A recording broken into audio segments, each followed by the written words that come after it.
Et voilà, plus de chauffage.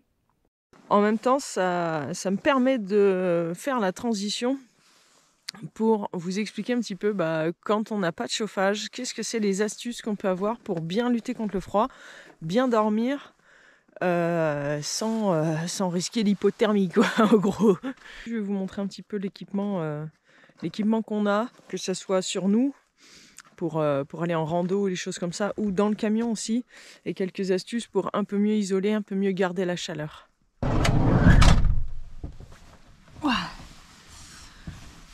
Donc, un truc important, surtout si on n'a pas de chauffage, il y a un truc qui est important déjà, c'est comment avoir déjà chaud en termes d'isolation, sans parler de chauffage du coup, mais en termes d'isolation du van et en termes de ce qu'on porte aussi sur soi. D'abord, on va parler de vous, parce que ce que vous allez porter sur vous, ça va avoir déjà un immense impact sur le fait que vous ayez chaud ou froid. Ce que je vais recommander, ce sont les couches en mérinos. Donc là, c'est ce que je porte. À savoir que les sous-couches de vêtements en mérinos, il va y avoir du coup des t-shirts qui peuvent être en 175 grammes ou 200 si on part par exemple en Finlande, au Canada, tous les hivers où les températures descendent vers moins 15 ou quoi au caisse, peut-être qu'un 175 grammes, ce sera un petit peu léger. Pour la France, je trouve qu'un 175 grammes, c'est super bien, parce que ça sèche vite, et en même temps, ça fait vraiment une couche où on n'est pas humide, par exemple en rando, si on transpire, parce que ce qui va faire froid, ça va être principalement le fait que l'humidité va rentrer dans les vêtements, ou tout simplement la transpiration, parce qu'on rejette aussi de la transpiration, et c'est là qu'on va avoir froid. Avec un 175 grammes, l'humidité s'évacue et on ne stocke pas l'humidité vraiment collée à soi. Donc je trouve que c'est vraiment bien. Et notamment si on veut laver, par exemple on part une semaine, on a 2 t-shirts en mérinos, et ça fera l'affaire. Et puis si jamais on veut laver un petit peu sous les bras ou dans le dos, parce qu'avec le sac à dos aussi ça appuie et donc du coup on transpire un peu plus, ça va sécher extrêmement vite. Donc le 175 grammes pour moi c'est vraiment le top. Je suis un petit peu frileuse et du coup j'ai aussi le legging en mérinos, pareil, donc la marque là c'est Icebreaker, il y en a plein, là mon t-shirt c'est Odlo, si j'ai d'autres t-shirts en mérinos de chez Icebreaker, mais on va dire c'est une marque bien connue, mais là c'est pareil, le grammage c'est du 175, donc c'est pareil, ça va rester assez fin. C'est assez fin, mais ça tient vraiment la chaleur. Donc ça, je recommande aussi. Et c'est mieux que toutes les matières synthétiques, le mérinos, c'est vraiment... Alors que pour les t-shirts, celui-là, ça fait quelques années que je l'ai. Je ne sais plus la marque. Je ne sais plus la marque qui a ce petit logo là. Mais du coup, il était très bien. Et celui-là, c'est un t-shirt en 200 grammes. Donc il est bien chaud, manche longue. Pour l'hiver, on va dire, manche longue, je vais les prendre en 200 grammes. Et pour la mi-saison ou l'été, je vais prendre du 175 grammes. Donc ça, c'est encore un t-shirt en mérinos qui, lui, est du coup, de nouveau, beaucoup plus fin. Mais et pas trop près du corps, parce que du coup, c'est bien aussi l'été. Comme c'est vraiment une matière où la transpiration, l'humidité ne reste pas, pour l'été aussi, je prends ça. Une bonne façon aussi de garder la chaleur, c'est de protéger les extrémités. Donc un bonnet, tout simplement, je ne vais rien vous apprendre. Celui-là, j'aime bien parce que c'est extérieur laine et intérieur doublé polaire. Et en fait, genre pour 10 €, je suis absolument ravie de ce bonnet. Et pour les filles comme moi, on a souvent un gros chouchou derrière là. Et du coup c'est pas mal parce que celui-là il est assez grand, donc j'ai la place à mettre le chouchou dedans. Du coup le bonnet remonte pas. Et donc des gants, donc la plupart du temps moi j'utilise juste ça, mais déjà qui permet de couper le vent. Mais ensuite la paire de gants classique, voire plus chaude pour aller au ski. Des petites chaussettes en mérinos qui ne sont pas très épaisses, c'est du 200 grammes. Mais par exemple, je peux la mettre en sous-chaussette. Et du coup mes pieds restent plus au sec et quand je marche dans la neige, en fait je rigole quoi. Je rigole, je profite, j'ai pas froid. Dernier accessoire en mérinos que vraiment je kiffe, c'est le tour de cou. Ce qui est bien, c'est celui-là, soit on le met juste autour du cou, mais il est suffisamment grand, on peut le mettre autour de la tête ou cou et tête comme ça pour avoir un bon petit style de nonne, mais en attendant on a chaud. Donc Icebreaker, c'est pareil, je conseille vraiment de prendre du mérinos, c'est une bonne marque, parce que ça par exemple ça coûte 35 €, je crois, de mémoire. Sauf que tous les trucs qu'on voit chez Decathlon, voilà, c'est 10-15 balles. Déjà, ça tient 5 fois moins chaud. Et sur la durée, ça va tenir moins. Celui-là, il a 5 ans. Alors que sinon, moi, je mettais ça quasiment tous les jours, notamment en moto. Et les autres, il fallait que je remplace tous les ans. Tous les ans, entre 12 et 20 €. On se rend vite compte que c'est pas rentable. Il vaut mieux acheter celui à 35 € en mérinos qui aura plus chaud et qui tiendra mieux. Il y a aussi l'isolation du van qui va beaucoup compter. Par exemple, rien qu'entre une isolation de série ou une isolation qu'on refait soi, ça change beaucoup. Souvent les isolations de série sur les véhicules sont un peu légères. Moi je suis encore en isolation de série de ce côté-là, puis de ce côté-là j'avais dû faire des changements, mais j'ai pas fait une belle isolation. J'avais récupéré des chutes de multicouches pour la maison, ça... il faut pas le faire. Les matériaux que pour le moment moi je retiens pour mon van, parce que dès qu'il sera passé en carrosserie on va refaire une super isolation derrière, ça va être l'Armaflex, sur lequel il y a des bons retours.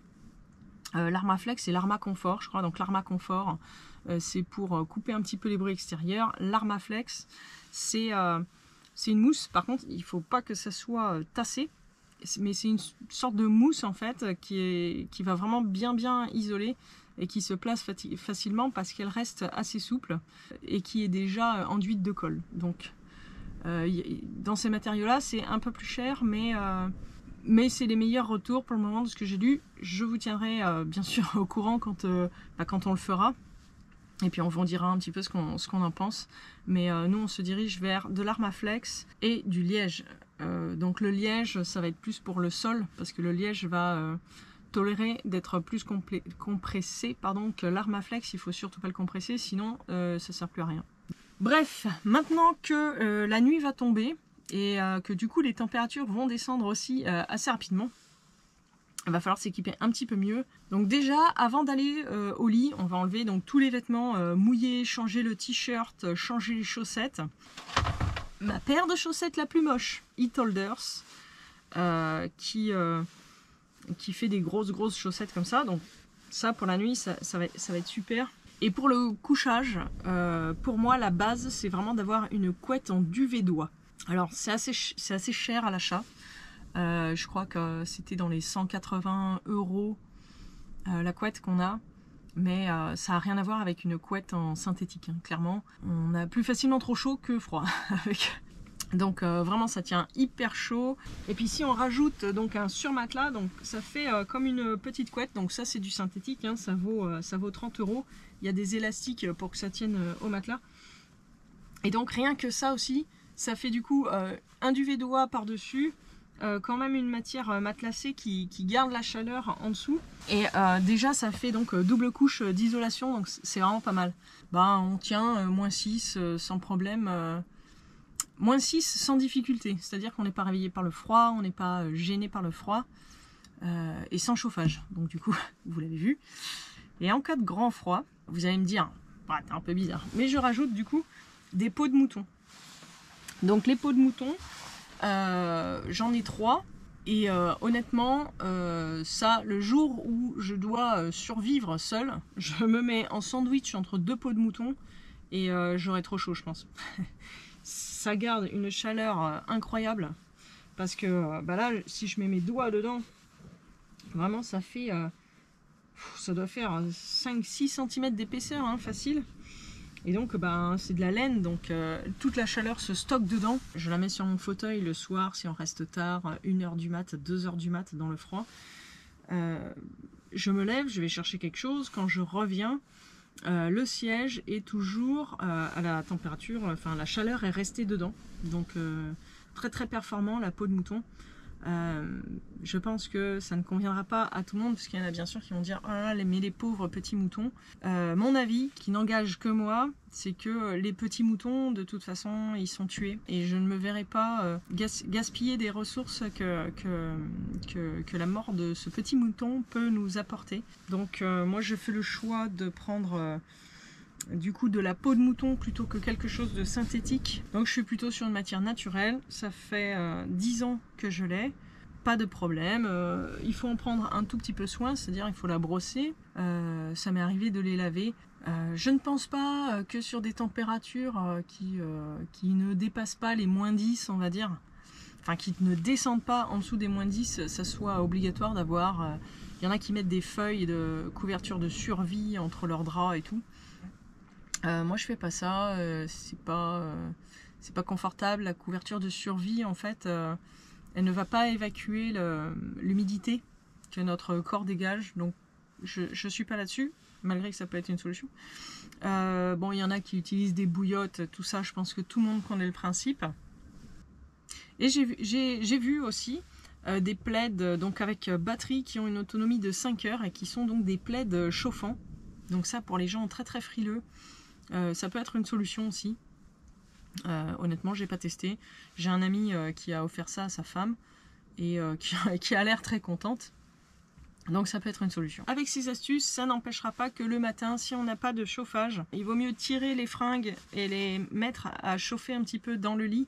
Parce que c'est vrai que sortir, il va faire froid en dehors de la couette, quoi. Mais bon, pour les chauffages, donc je pense que vous l'avez vu sur notre chaîne, il y a vraiment tous les prix. On en trouve de 130 € à 1000 €, mais on n'aura pas le même résultat, quoi, en fait. Hein. Donc j'ai fait une série de vidéos sur le chauffage chinois qu'on avait décidé d'installer en remplacement de notre ancien chauffage chinois, mais qui lui coûtait 3 fois plus cher et qui finalement était beaucoup plus performant que le nouveau. Là, du coup, on va aussi installer un nouveau chauffage qui sera d'une marque un peu plus reconnue, on va dire, puisqu'on n'a pas envie d'avoir des ennuis. Et on a envie, voilà, comme on part souvent à la montagne, on n'a pas envie de s'embêter avec ça. Donc je vous ramène à regarder mes vidéos sur les chauffages et les systèmes de chauffage dans nos vannes. Donc là, sachez que je vous donnais mon équipement ultime pour des basses températures.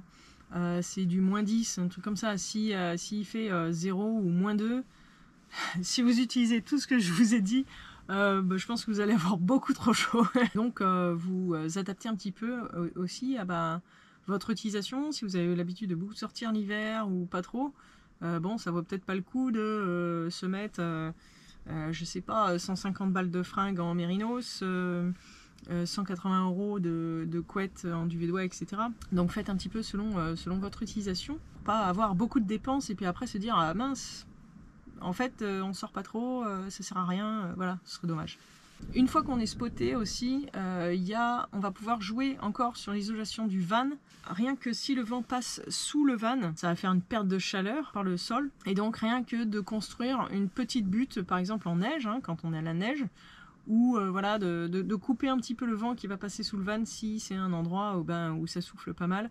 Là, ça va être vraiment intéressant en gain de...